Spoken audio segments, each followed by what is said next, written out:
Hello guys, this is Praise the Dark here, and welcome back to another one of these Dark Souls 3 update videos. Now, I did put out one a little while ago, and it did really well, but the information that was in that wasn't very new. A lot of people had already said the same things, and now I actually have some stuff together that I think nobody has really talked about. So, now I'm going to discuss some things that has just been announced about Dark Souls 3. So as you can see, this is a build of Dark Souls 3 that hasn't been showed previously. The last one I showed of footage of Dark Souls 3 was the trailer of Dark Souls 3 and also some Gamescom footage that people had taken of themselves playing Dark Souls 3. Now, in this, it's obviously recorded with a game capture device, and it's very clear.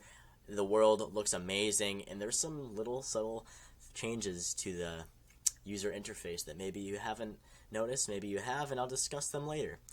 I'm going to discuss some smaller things now. So, first thing I'm going to talk about is level design.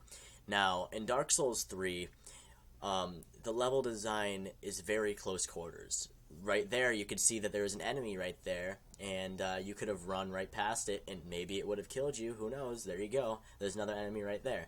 The enemies in this game are also extremely smart. They have been improved upon in almost every single way. The draw distance of these enemies are extremely far.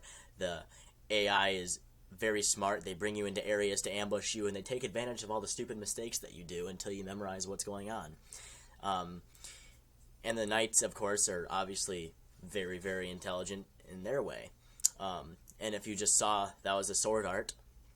So I'm also going to talk about the little elements that were brought into this game from all of the other games, including the Souls series and Bloodborne.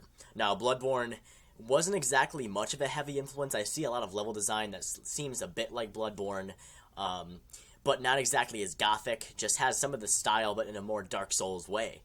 And there's also a bit of faster combat, not exactly as fast as Bloodborne, but still pretty damn fast. In Dark Souls 2, it has taken some of the things that you can do in Dark Souls 2, like being able to chug an Estus flask while going up a ladder, and maybe some animations, but the animations are basically sticking to Dark Souls 1 in the fact that you can parry with the same animation, and you can do immediate backstabs.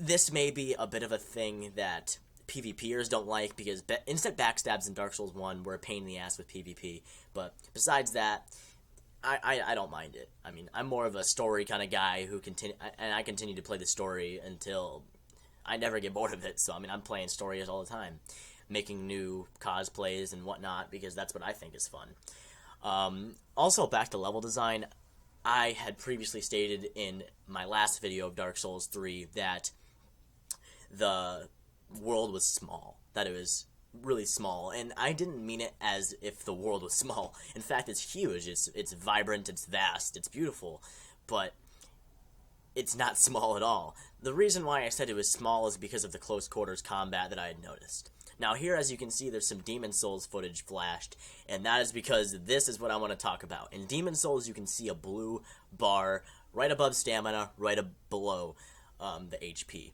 And if you had seen it, this blue bar was also in between stamina and HP in Dark Souls 3. It seems as if they had taken this from Demon Souls. Now there is no spell usage counter. It is all down to your magic. So, when you start using spells, your magic will go down. There is also a blue flask right next to your Estus flask, which seems to restore your magic uses. Now, I'm not exactly so sure if this is right. I can't really read it because it's in Japanese, and I read some articles about this, and no one's really described it. But that's my guess, because Estus restores HP, and that blue thing looks like an Estus flask, so I'm guessing it restores the magic uses.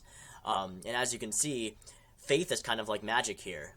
In previous Dark Souls games, this Sunlight Spear, or Lightning Spear, I'm not so sure what it is, was always faith-based, and now it's using the magic counter. So who knows how stats will work if you will only have magic or intelligence, or if you still have to use faith. Again, I'm not really so sure about that one. But, so that's one huge thing that is in Dark Souls 3, and that's crazy. But there's also a little debate going on about whether or not this is a good thing. There are a lot of elements taken from all the Souls series, and Bloodborne included, that are being placed into this game, and some people are saying, why? Why change Dark Souls so much? And part of me says, I don't know, maybe they're adding too much good things to this game. Maybe it's so obscure from all the other Souls series, but the other part of me is like, this is a welcome change. I enjoy change, and making some different gameplay elements, different gameplay mechanics, makes it more interesting for me.